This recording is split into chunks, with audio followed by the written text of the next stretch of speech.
So, on the take quiz, question number 7, or whatever the last question was.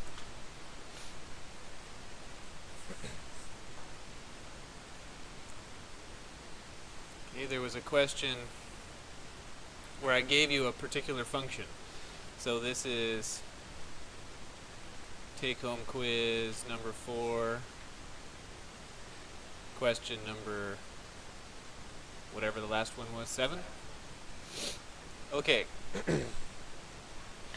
So, it asks you, I give you a whole bunch of properties about E.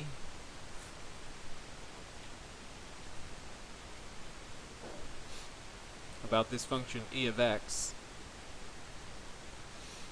Okay, and then what is it that I finally ask you to do? I ask you to show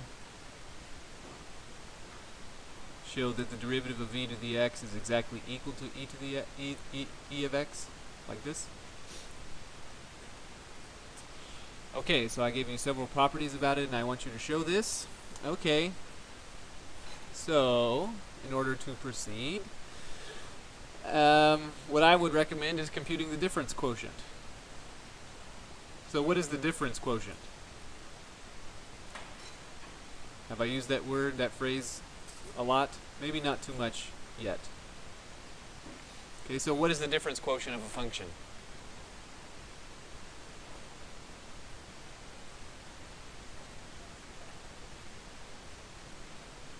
Yes, the difference quotient of a function is e of this particular function is e of x plus h minus e of x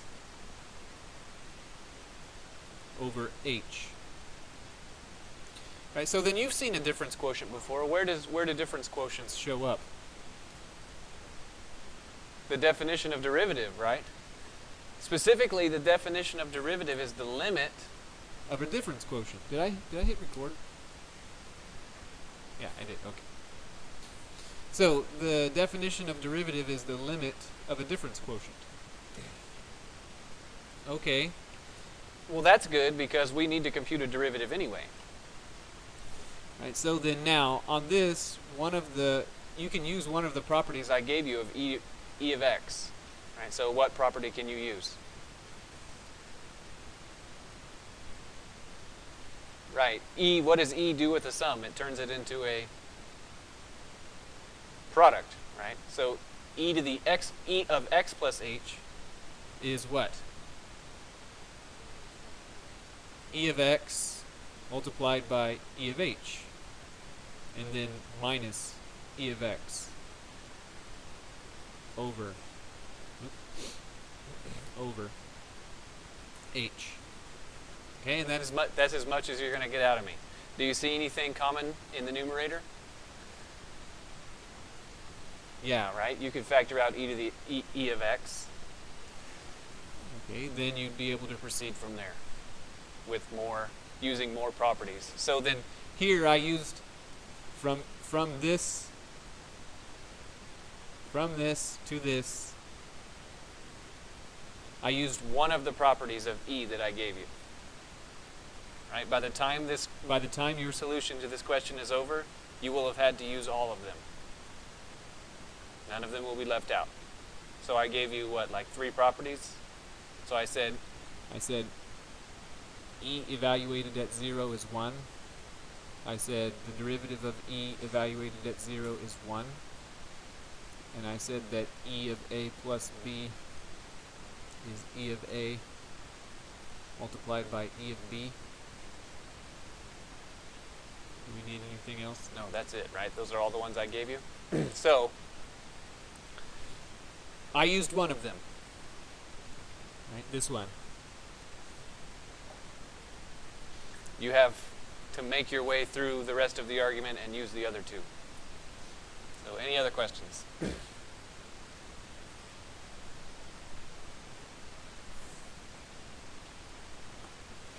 Okay.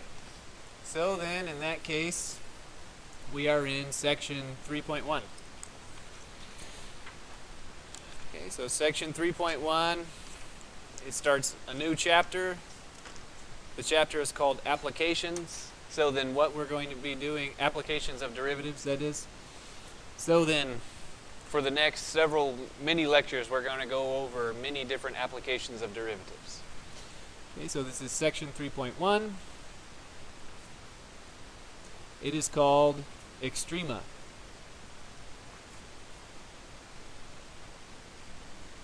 On an interval.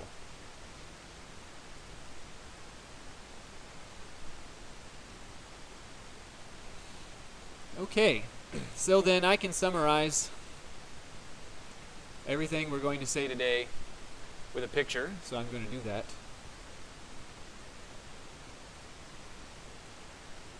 Let's see, I don't want to do that. I want to do it like this. Horizontal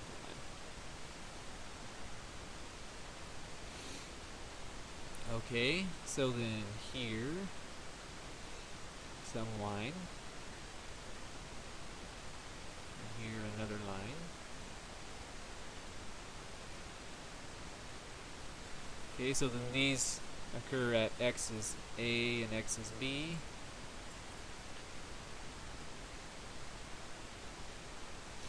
Okay, now, in between A and B, I'm going to draw a graph. So please try and more or less faithfully reproduce the graph I'm drawing.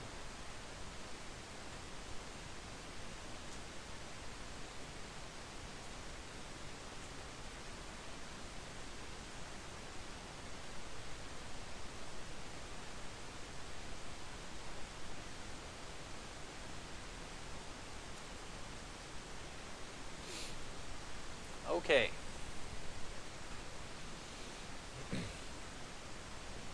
So,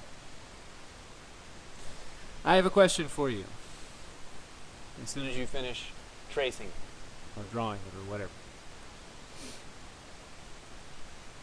Now, let me just edit this just a little bit.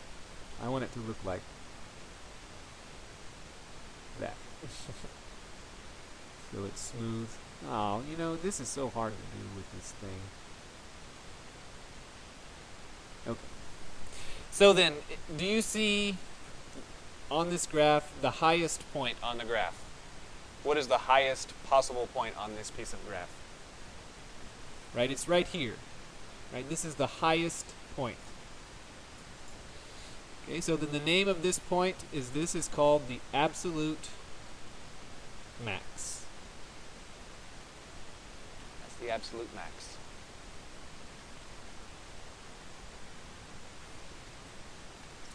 Okay, so how about, do you see the lowest point on this graph?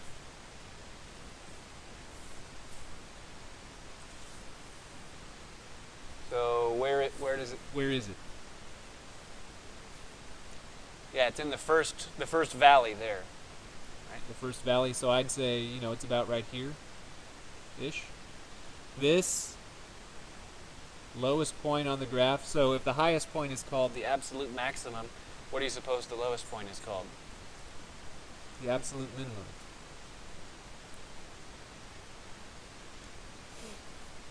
Okay, good. Now, this point right here, this point is interesting, right? Is it the absolute maximum? No, it's not the absolute maximum, because if you just look further to the left, you can see a point that's higher than it is.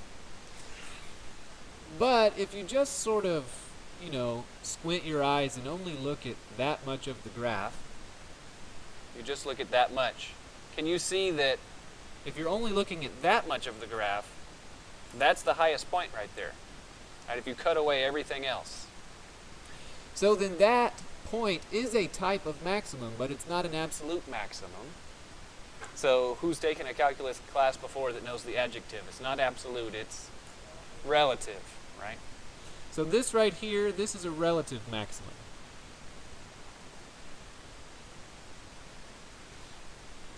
Relative maximum. Okay, now by analogy, probably this one right here that I'm indicating is a what? A relative minimum. Good.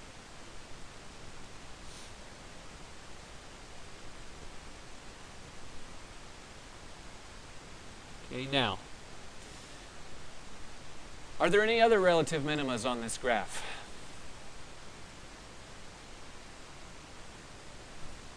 Okay, if there are, then you should be able to show me where they are. Relative minimas.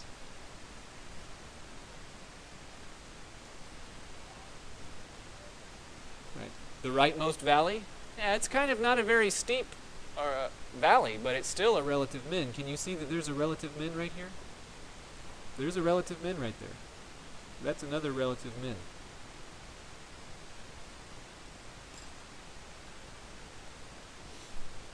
Okay, fine.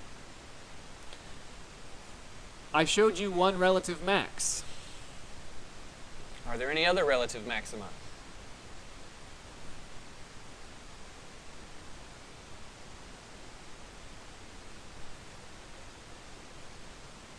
So this one, we're going to talk about that one in a minute, but that's not it. So then have a look at that. If you only look inside of the box there, can you see a point that is higher than every other point? Yeah. So where is it? At the pointy place, right? So that is also a relative max.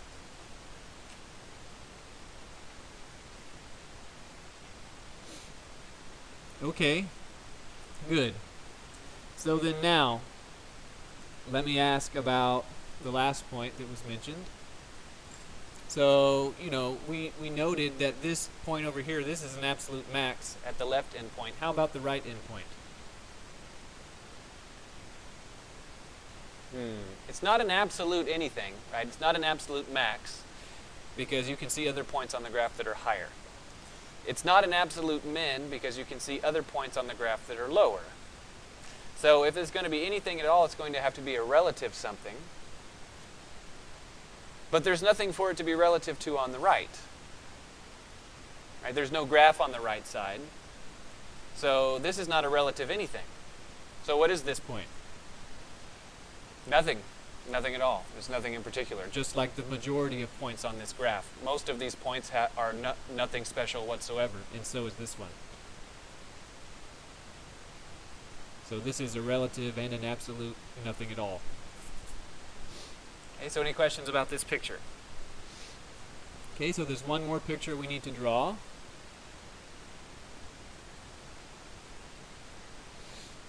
Okay. So then again,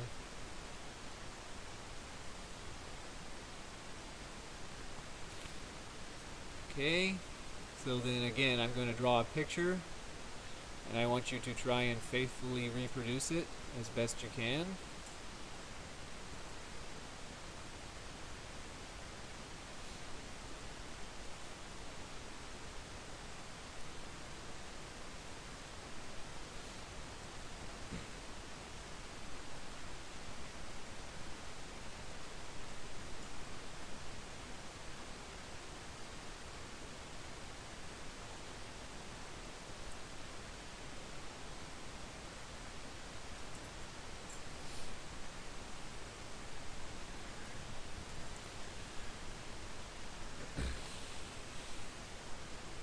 Okay, so I'll start out with the easy question. Does this graph have an absolute maximum? Yes, it has an absolute maximum. Okay, describe to me where it occurs. At this highest point in the middle, right at the top of this hill. So this right here, this is an absolute maximum.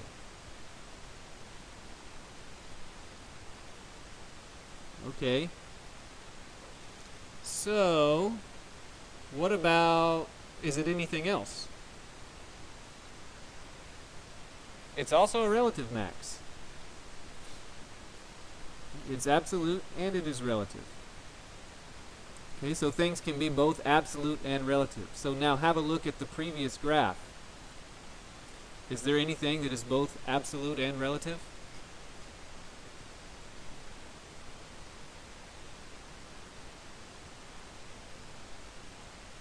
The absolute min, right?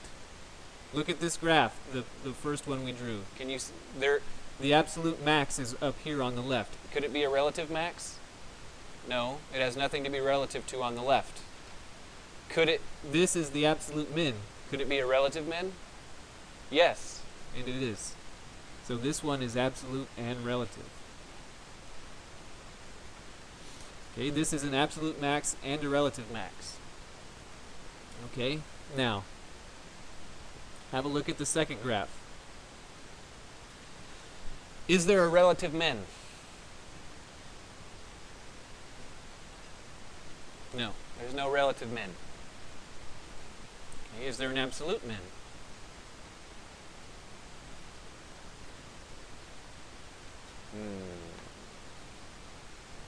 If there's an absolute min, you should be able to tell me where it is.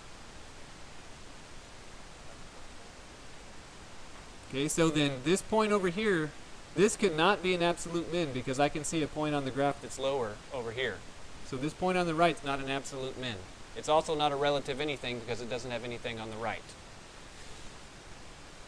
Okay, so does the second graph have an absolute min? And the answer is no, it doesn't have an absolute min. Because this point that's open, that means that point's not there. That means you can't choose it. So if you were to choose a point, it would have to be somewhat to the right of that point. And no matter how close you make a point to the right of that point, there is another point that is to the left that is lower.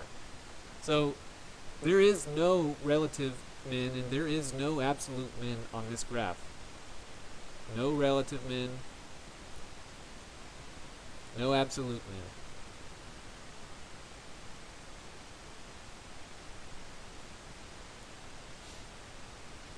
Okay, so any questions about these pictures? Okay, now finally, taking these two pictures together, I'd like for someone to conjecture. Have a look at all of the relative extrema, right? The maxima and minima on these two graphs. Do you see something that most of them have in common? They have horizontal tangents. Right, so consider right here at this absolute and relative minimum. If you were to draw a tangent, how would it appear? Would it be sloping upward? Would it be sloping downward? How would it be sloping? It'd be horizontal. And it would be exactly horizontal, so it would look, something like this. Horizontal tangent. Horizontal tangent. Okay, so that's what happens at a minima, right? That happens at this minima also.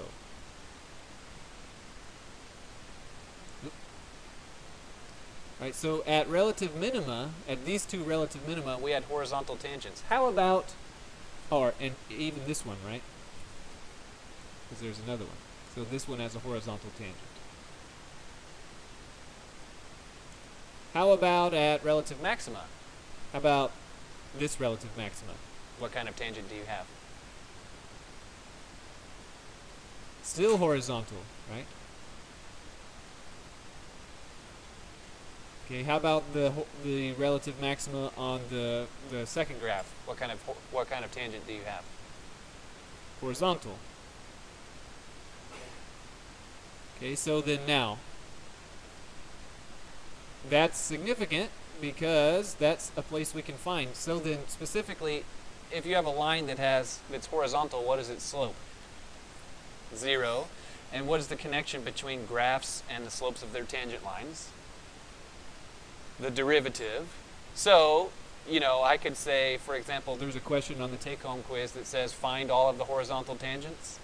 Well, how do you do that? Well, you compute a derivative and you solve the derivative is equal to 0. Okay. So now, but that is not the full story. There's a little bit of story left, and that is, what about this point here? Right? That doesn't have a horizontal tangent, but nevertheless, it's still a relative max. So what's true there? The derivative is not 0, not 1. The derivative doesn't exist. Right? The derivative does not exist. So there is no tangent.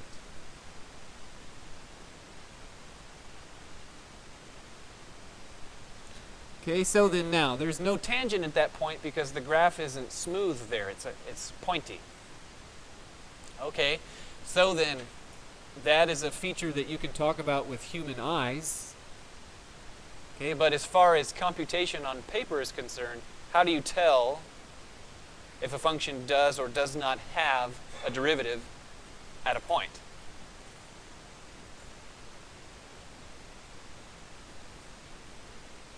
How do you tell? So, to bring that up, I could say something like this. How about this particular example? Okay, so if I give you the graph y is the square root of x, then you should hopefully by now have memorized that dy dx is what, 1 over 2 square root x? Okay. Now, what is the domain? What is the domain of this? Right, the domain of this is x greater than or equal to 0. How about what is the domain of this one? X strictly greater than 0. So we lost a point. Right? What point did we lose? We lost 0. So what's true there? The derivative is undefined at 0. Right? So dy dx undefined at x equal to 0. Okay. The derivative is undefined there. So how, as far as computation is concerned, how can you tell? Well, you get a place where the derivative is undefined. Okay, so any question about these things? Okay, so those pictures summarize, give all the salient features of what we're going to talk about for the rest of the lecture. Okay, so then we have several different kinds of points. Absolute extrema, right? Absolute maxima, absolute minima. We have relative extrema, relative maxima, relative minima. A relative max may not be an absolute max, and an absolute max may not be a relative max, but they may coincide. So you have, this Venn diagram here. Right? There's the one, there's the other. Right? Sometimes you're in the one, sometimes you're in the other, sometimes you're in both, and sometimes you're in neither. Okay. So that being the case, we now have a very important, just few legal things to say. So this is a remark. So given a function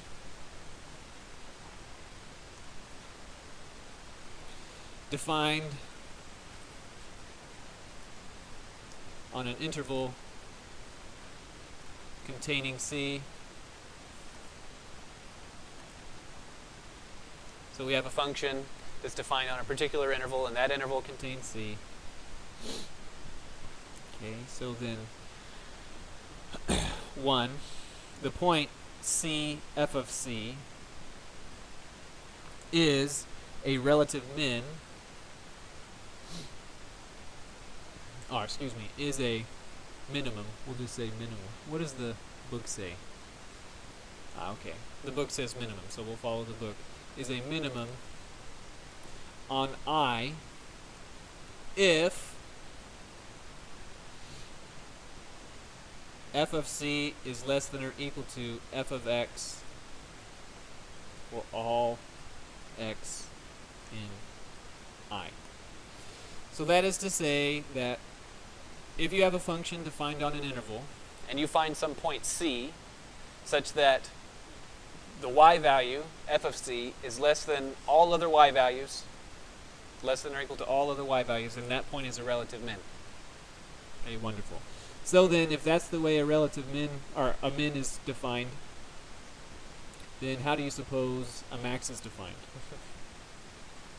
So is a max on I if, so then what?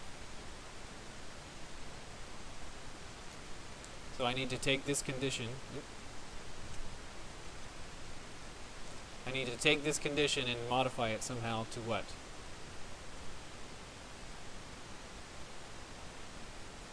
Greater than or equal to, right? So then all I'm going to do is this. Okay, so then this is sort of just a legal thing. right? But it has some significant things to it because, you know, this f of x defined on an interval containing c. Okay, so the interval is called I for interval. This doesn't presuppose anything about whether or not the function is continuous or differentiable or whatever, right? This function could be doing just a crazy amount of things. Okay, just a totally obscene amount of things. Okay, so then now the next remark says, is important, and for those of you that are math majors, you will go on and this will be a very important thing to you, but for now I'm just going to tell you that it's a fact. Okay, this is called the extreme value theorem.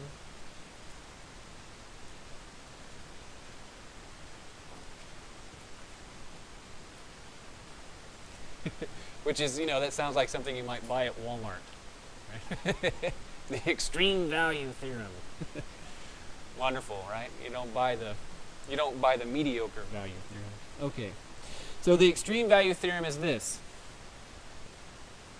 If f of x is continuous on the closed and bounded interval AB, then f of x obtains its absolute extrema on the closed and bounded interval a to b. Okay, and this is really significant. Okay, because if you take a look at the previous page, okay, on that second graph, did that graph have an absolute minimum? No. No, it didn't have an absolute minimum. Now, someone tell me why it didn't have an absolute minimum. So it was 2 pages ago. Why doesn't this graph have an absolute minimum? Because it was not on a closed interval. Right? So then what interval, what part of this was not closed? Right? It was like this. It was A to B. Right? And because we missed the one point A, because that one point was missing, this interval is not closed, and this function could not obtain its absolute minimum. Okay, so then now, this, on 2 pages forward, I have told you something that is very significant, the extreme value theorem. If a function is continuous on a closed and bounded interval, then f obtains its extrema on a to b. So then from now, what this is going to happen is I'm going to give you functions, and I'm going to say to you, I want you to tell me where the extrema are. So then what I've just told you is that if I give you a continuous function, the extrema exist. But I haven't told you where they are. Right? So it would be like, right now it's like me saying, I have given you $1 million, and I buried it in the Pacific Ocean. Right? It's not very useful, right? It's just like not having $1 million at all. So then, but if I was to tell you exactly where it was, then that would be great. So now I'm going to tell you where they are. Okay, so then this is the locations of extrema.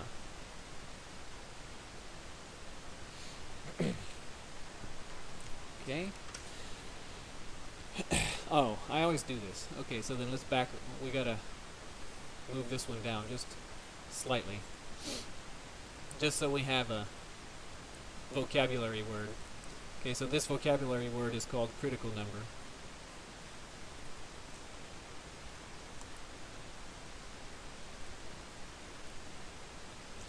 So then, x equal to c is a critical number of f of x if the derivative evaluated at c is 0, or the derivative evaluated at c is, what do you think? Undefined. Signifying that the derivative doesn't exist there. Okay, as one last piece of jargon that's often used, the point c, f of c, is a critical point.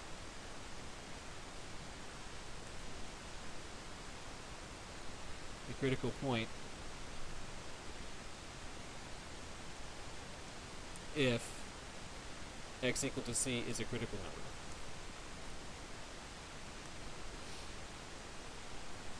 Okay, so then now, the whole point of that is just so I can say critical number and I won't have to be specific about is the derivative 0 there, is the derivative undefined there. Okay, so then now, Where do you think the extrema are going to occur? Probably at critical numbers. okay, so then the locations of extrema. So then given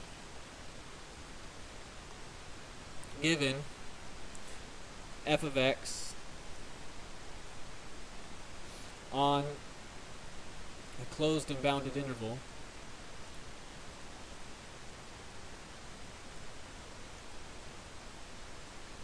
a to b,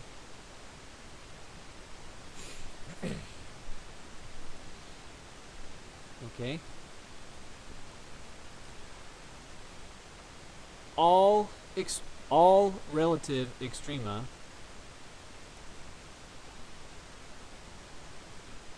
occur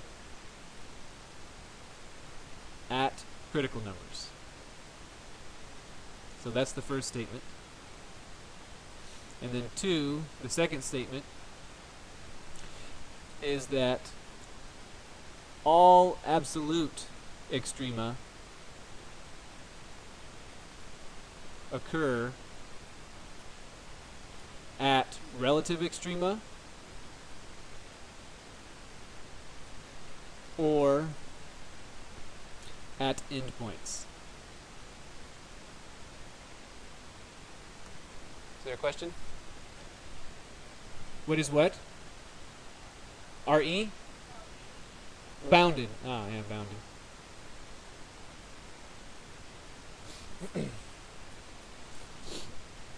Okay. So then, that's interesting. So what's going to happen is that if there is a relative extrema, it has to occur at a critical number.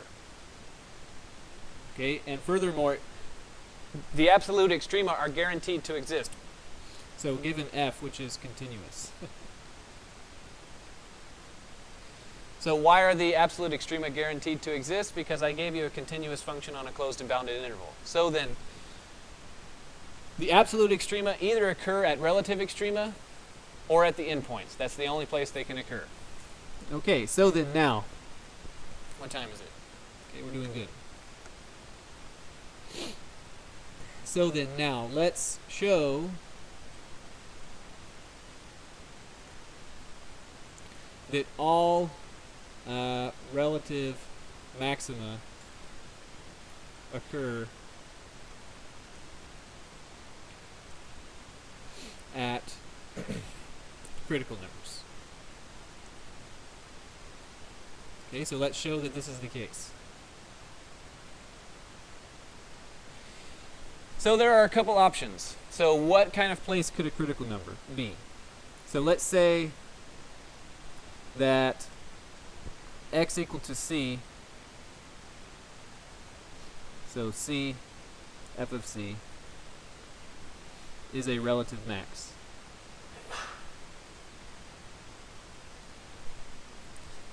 Okay, so then the first case is if x equal to c is such that the derivative evaluated at c is undefined,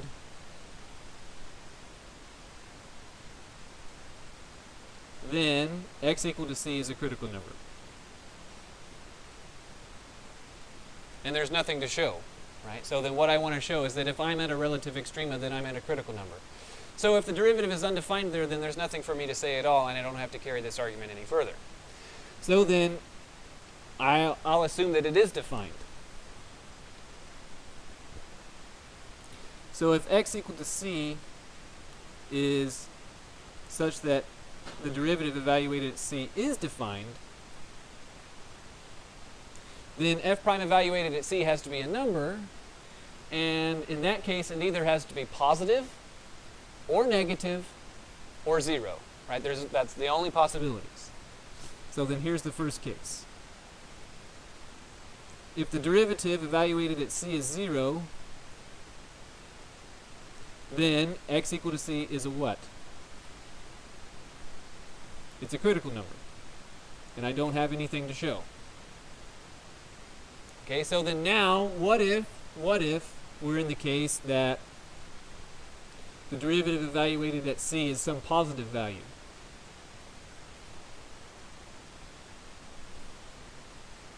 Okay, so then now, we're starting to get into the depths of the argument. So let's make sure everyone understands what we're arguing. What we're arguing is that, let's say we're at a relative maxima at c. And we just went through two cases. We said, well, if the derivative isn't defined there, then it's a critical number. If the derivative is 0 there, then it's a critical number. So now we're going to say, what about when the case where the derivative is positive? Okay, if the derivative is positive. So what would that indicate here? Sorry? The tangent line has positive slope, right? The tangent line has positive slope.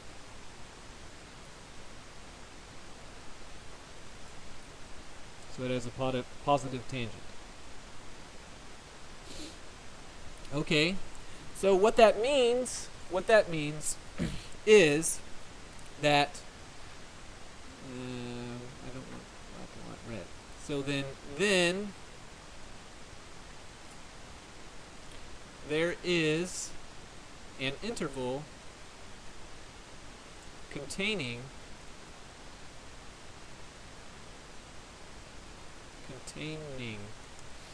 x equal to c such that this is true.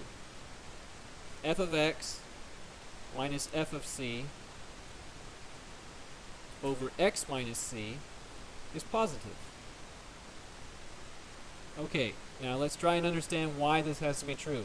So what we're doing is we're saying, okay, if we're at c and the derivative is positive, that means that the tangent line has positive slope. Now consider the left-hand side of this equality. The left-hand side of this inequality can be understood as a slope of something else, not the slope of a tangent line, but the slope of a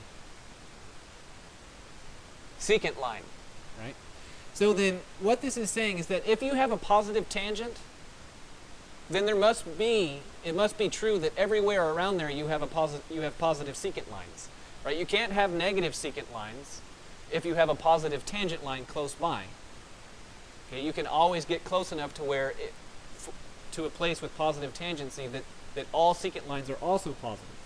So what this is saying is that you must have positive secant lines.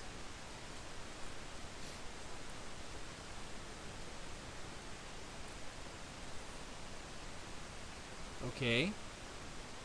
So now let's consider this expression. If you have that f of x minus f of c over x minus c is positive, the ratio of two things is a positive quantity, what must be true about those two things?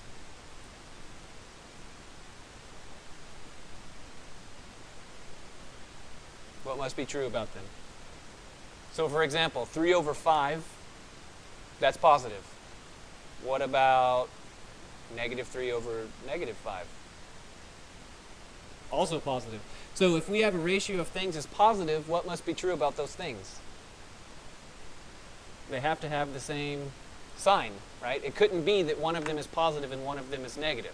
They must both be positive or they must both be negative. So then what this is saying is, if x is greater than c, that means the denominator is positive, right? A positive denominator. So if x is greater than c, then what else must be true? F of x must be greater than f of c. Because that means that we have a positive numerator. But now for those of you that are following the argument closely, for those of you that want to be math majors, something should be going off into your head. You should hear whoop, whoop. So what's going on now? Sorry? The function is increasing here. So what was the supposition? The supposition was that c was a relative max. Right? If c is a relative max, then all of the y values close to it have to be less than it. But look, what we're saying is that here's a x value that's very close to c, but f of x is greater. So then what this is telling you This is telling you that f of c, that cf of c is not a relative max.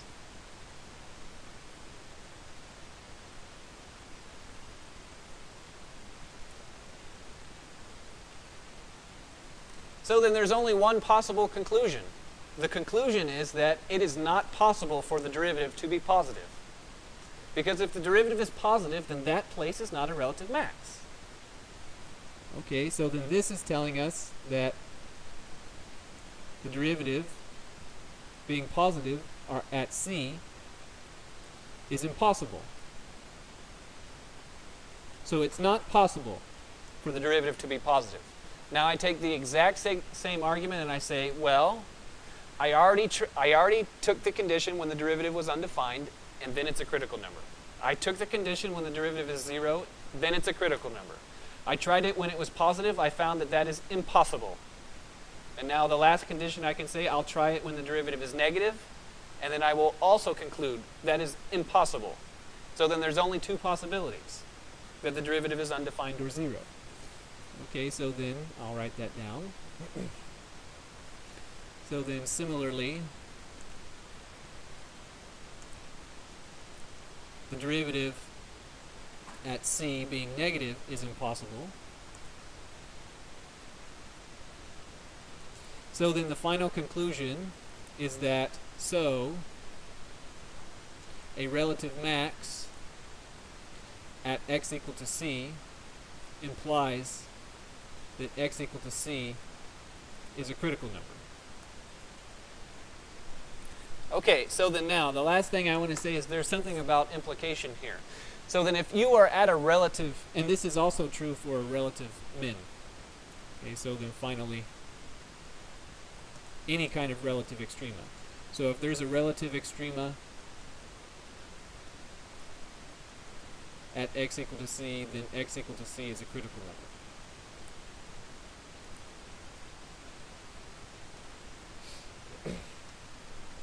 there's a thing about implication going on here.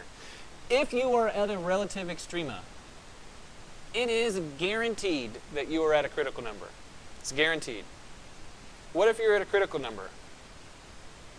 Are you at a relative extrema? Maybe, right? So then, for example, we're inside currently. So here's a proposition.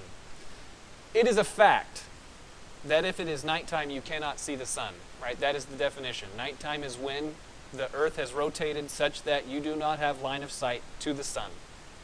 If it is nighttime, you cannot see the sun. It's a fact. How about if you can't see the sun? Is it nighttime? No, not always, right? For example, I can't see the sun right now. It's because I'm inside. Okay, So there's a bit of implication here. So if you're at a relative extrema, then you are certainly at a critical number. But if you were at a critical number, you are not necessarily at a relative extrema. So then now, let's do an example. So what if I give you f of x is, what am I trying to say here? X cubed minus 3x. Okay, so then let's compute the derivative. Yes, it will be what? 3x squared minus 3. 3x squared. Minus 3. So then this, right, you could factor into this. So 3 times x squared minus 1. Okay, so then now I want to find the critical numbers. So when you are finding the critical numbers, you always look for where the derivative is undefined. So is there any first? Right, you always do that case first. Is there anywhere the derivative is undefined? So no, right? So are there no critical numbers from that category? Is there anywhere that the derivative is 0? Yes, right? We could solve 3 multiplied by x squared minus 1 is 0. Well, that's the same thing as saying that 3 multiplied by x minus 1 multiplied by x plus 1 is 0. So then x is negative 1 or x is positive 1. So how many critical numbers are there? There are 2 critical numbers. There's 2 critical numbers. Okay, so then now, I'm going to draw a sketch for you, a sketch of the graph, and I want you to tell me where x is negative 1 and where x is positive 1 are. So where is x is negative 1?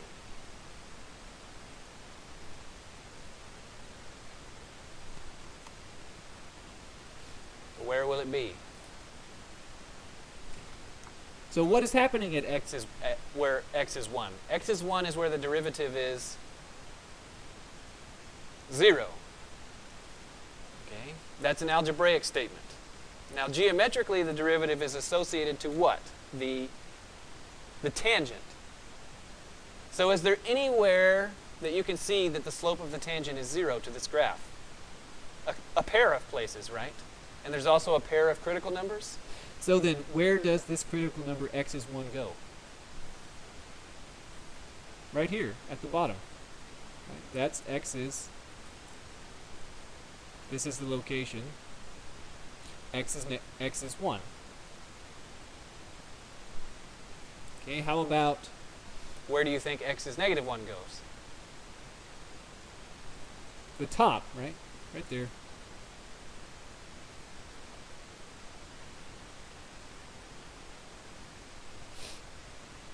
Okay? So one more before we adjourn for the day. Okay.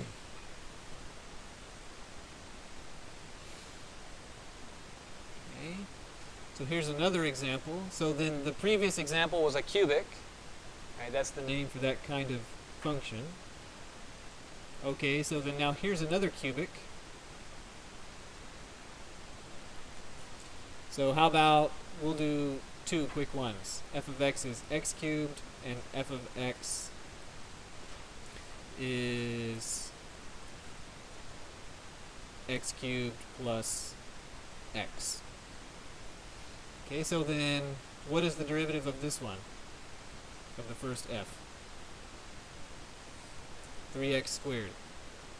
Okay, so if I want you to find the critical numbers, then you always look first For where the derivative is undefined. So is there any place where the derivative is undefined? No, there aren't any, because this is a very well-behaved function. Okay, great. Is there anywhere that the derivative is 0? Yeah, At x is 0.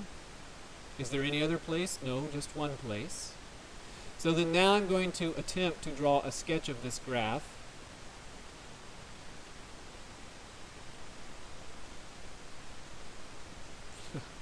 Okay, let's try that again. It's hard to draw. Okay, that's a little better. Okay. Where is that critical number?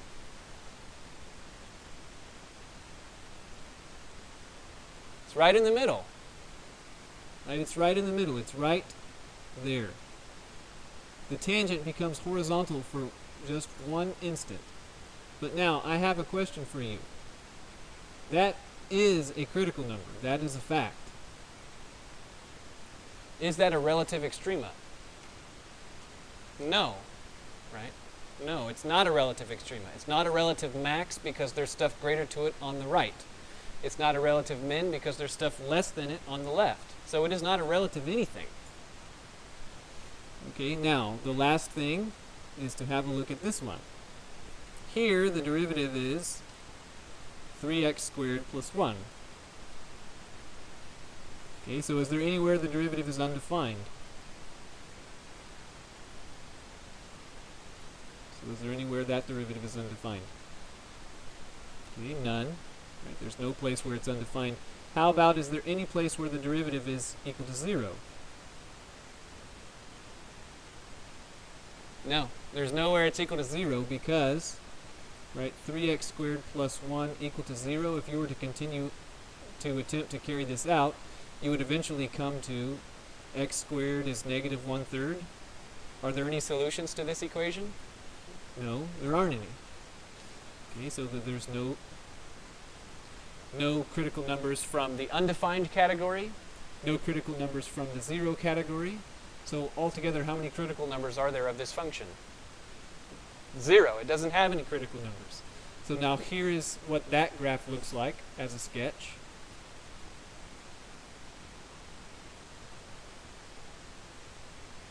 Right? So something like that. So then what I want you to see is that there's a point right here, and it has a tangent, like so. And algebraically, what is the difference between the two cubics I gave you? Right? I gave you x cubed, and I also gave you x cubed plus x. So algebraically, what's the difference? The plus x. That's what's different. Now, geometrically, what's different? That plus x made it to where this was not a horizontal tangent anymore. It made it to where it had this kind of tangency. Okay, good. So then we're going to talk more on Wednesday about how to find these places and all of that.